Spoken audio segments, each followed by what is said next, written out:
Hey guys, that Winger here, back with another curable useful craft for you. Today we're going to Eeloo all the way in one big mission. Now, what I wanted to do basically is to just try to see if I could get all the way to Eeloo with just using one big rocket, and that's what we've done. So we made this one big rocket that we're gonna launch, and as you can probably tell, I've started using Ferrum Aerospace, which means of course I need to put fairings on things to avoid them just spinning out of control. So here we go, we're just gonna launch this into orbit and then see how far we can get, see if we can make it all the way there and back.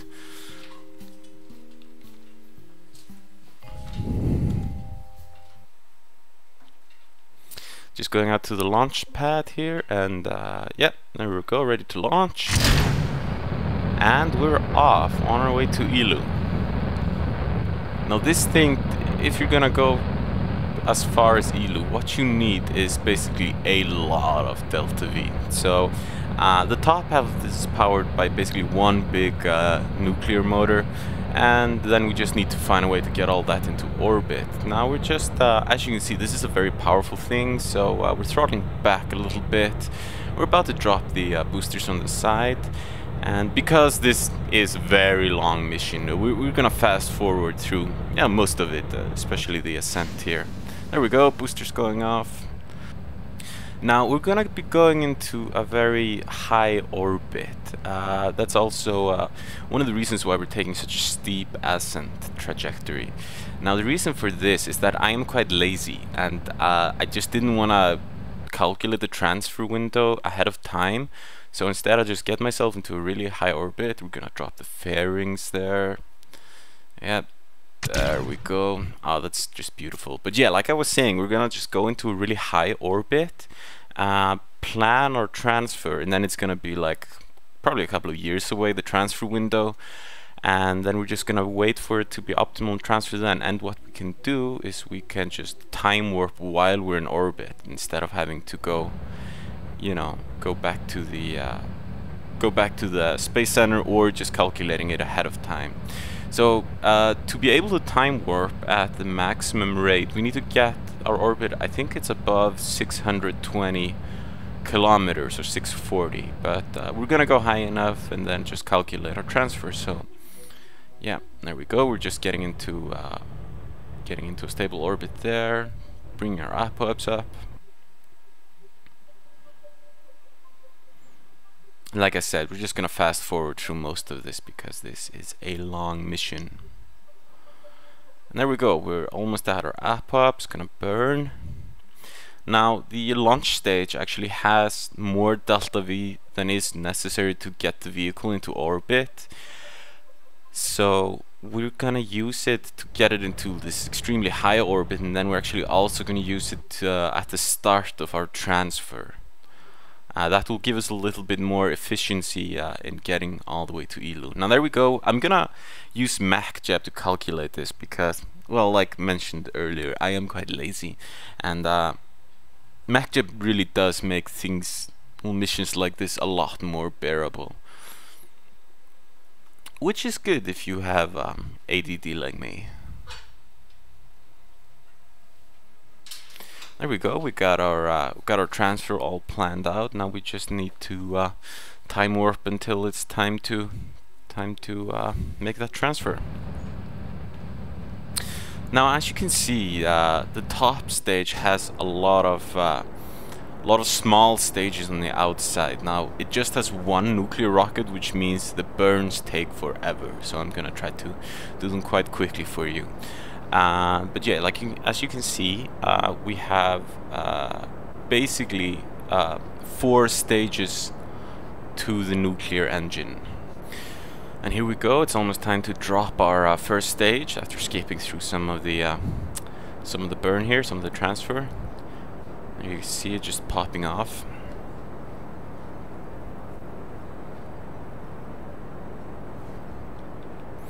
And now it's just a very long burn and a very long trip away from Kerbin.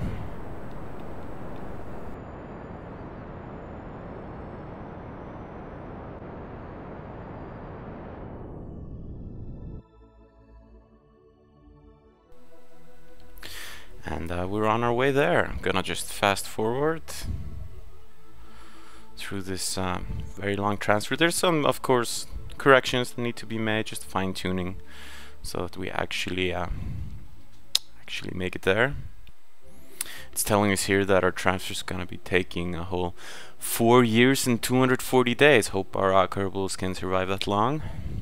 Fortunately, I do not have any life support mods included, or this would be a lot more complicated.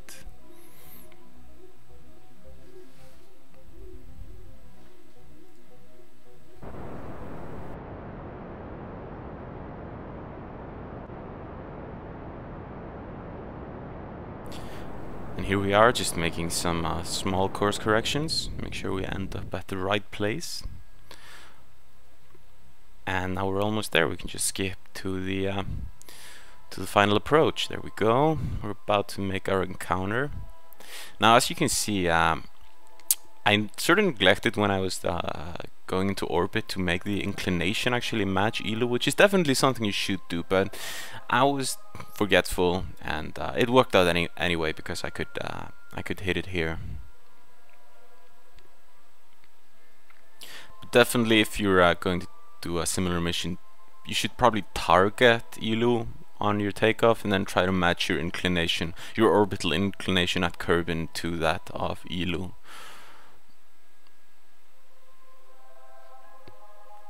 And here we are, just coming into Eeloo's sphere of influence.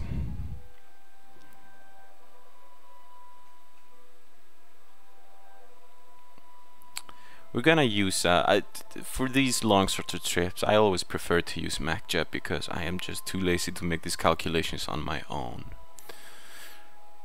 And when you've been playing the game this long, it's not a bad idea to save yourself some of the work. There we go, just getting ourselves into a close approach here, so we can make sure that when we make our orbital burn, that it's not too high above the surface. It definitely saves on fuel during landing and ascent.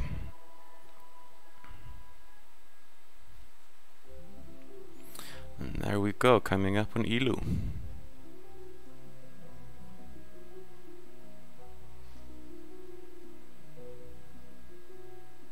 Now this burn, because the nuclear engine is so woefully inadequate in power, we have to start it a long time ahead, as you can see. And this is gonna be burning for quite a while.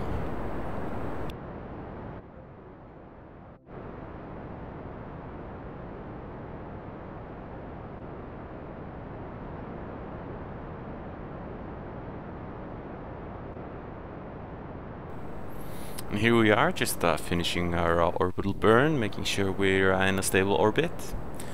We're gonna have to make some slight corrections to make sure we're at a stable, nice round orbit to make it easier to both land and then come back up afterwards. As you can see on the top, we have a lander, a small lander, which can take 2 Kerbals down. And then we're gonna use the same craft on the bottom to go back to Kerbin, as that has the parachutes and stuff. There we go, settling into to fix our orbit down to the sort of around 20-kilometer mark. That should stay clear of any Eeloo mountains that way.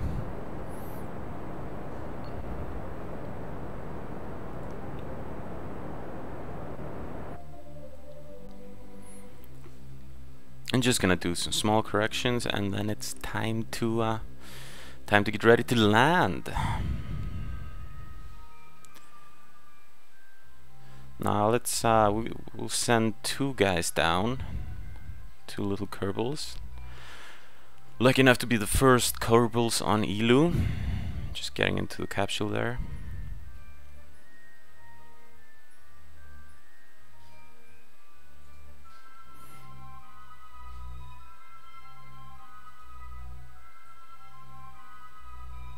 And there we go, the lander has been detached.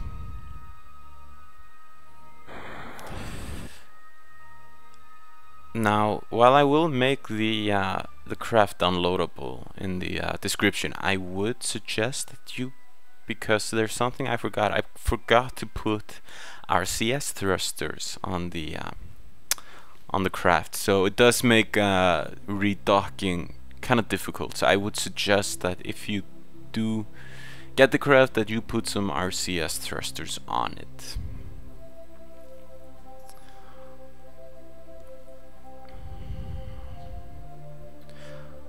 There we go, we're coming in for our landing.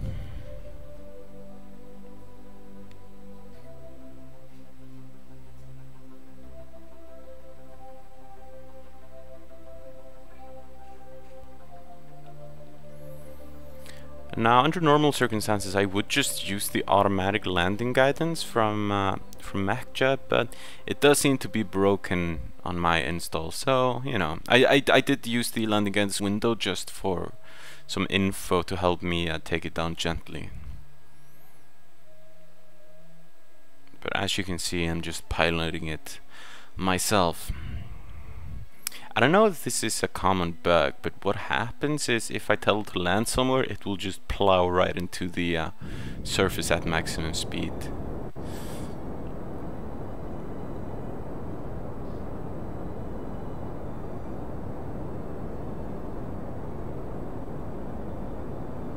There we go, just burning to get our speed down, trying fuel efficient and yet at the same time safe.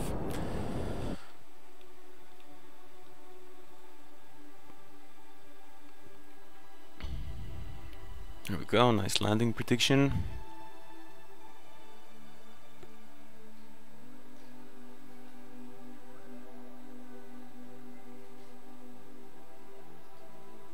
Coming down gently, altitude is getting lower.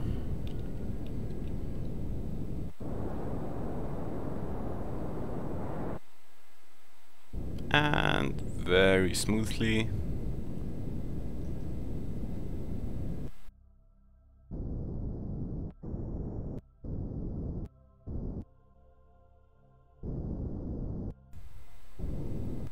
There we go, touchdown. Pretty smooth. Nothing was broken in any case. And now it is time for the first kerbals on the surface of Eeloo. Bringing the ladder out.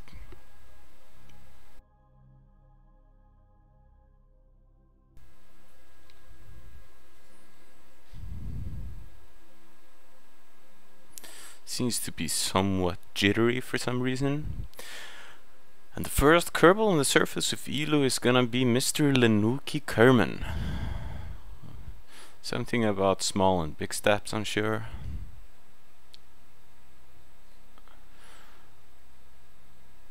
And there we go, then the second, the Buzz Aldrin of the group, Mr. Salmon Kerman.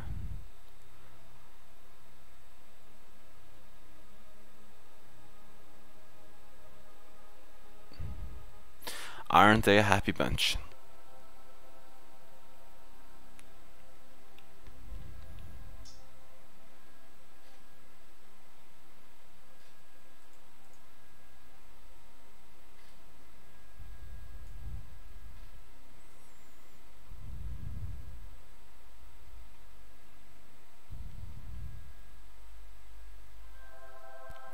I'm just gonna stay down here for a while, do some, I'm sure, very important experiments, and then go back to our return vehicle.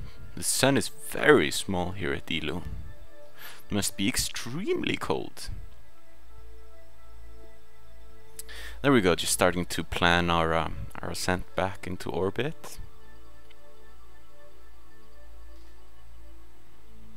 There we are, the return vehicle is just passing overhead.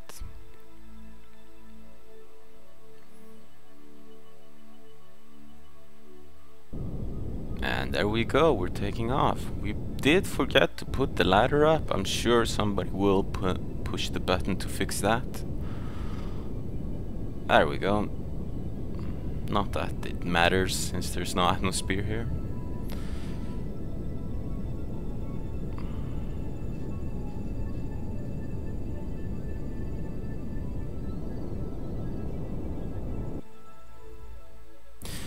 And there we are, we made it back to the return vehicle. All that remains is to dock, make sure we get all the science we collected, transfer the two Kerbals over, and then we can go home. I'm sure they're very tired of being in space. I think they've probably spent around 6 years.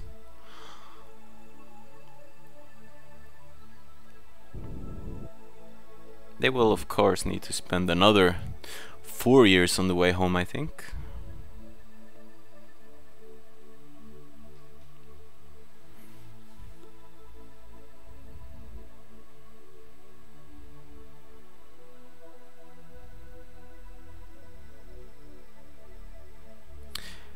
Yeah, this is the thing about docking when you don't have any RCS. You need to do it very carefully and usually get like a long run up and then just do the ever so slight thrust from the engines and hope that brings you to the into the right spot.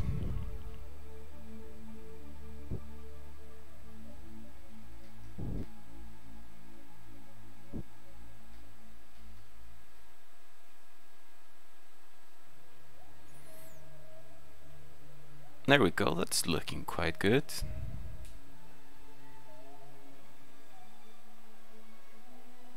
And we are docked through a small bump.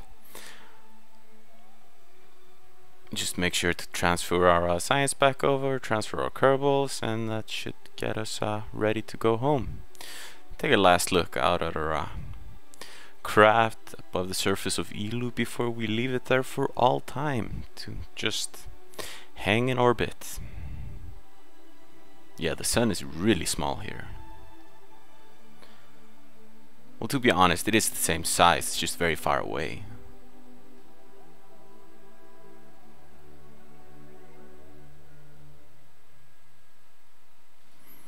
There we are, undocking to get ready for our return journey.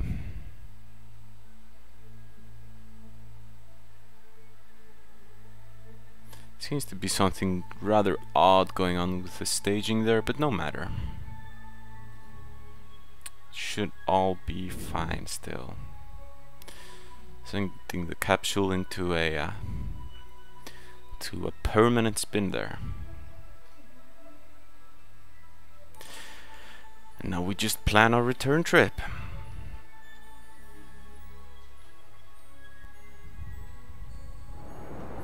And here we are, we started our return trip. As you can see, it's gonna be another really long burn. Our final external tanks are about to burn out, so we're just gonna dump them here.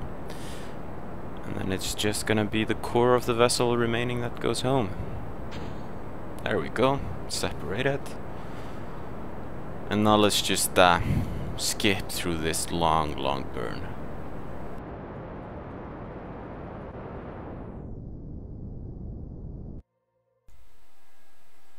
Here we are, just finishing up, and it looks like we got a good return trajectory. I'm gonna do some fine tuning to make sure we don't over or undershoot Kerbin on our way back.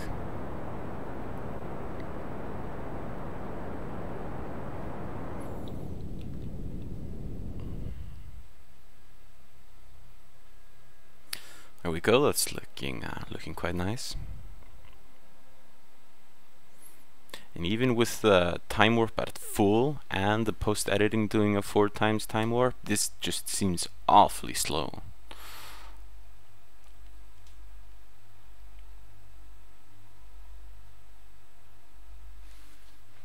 And with that, why don't we skip right through it? And here we are, coming back to Kerbin, coming back into his sphere of influence.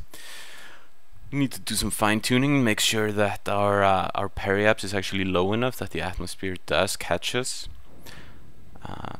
We don't want to go too high because we'll just bounce right off back into space, but of course we don't want to go too low either because while I do not have deadly re-entry installed, I do have a firm aerospace, which can of course cause your craft to fail due to aerodynamic stresses. So yeah, we want to sort of shoot in the middle there. There we go, just coming in for our re-entry. Unfortunately it's in the dark, so we can't see much of what's going on. But as you can see, there's some pretty colors, pretty lights. Hope the Kerbals don't get cooked. Camera going very crazy there. all seems nominal.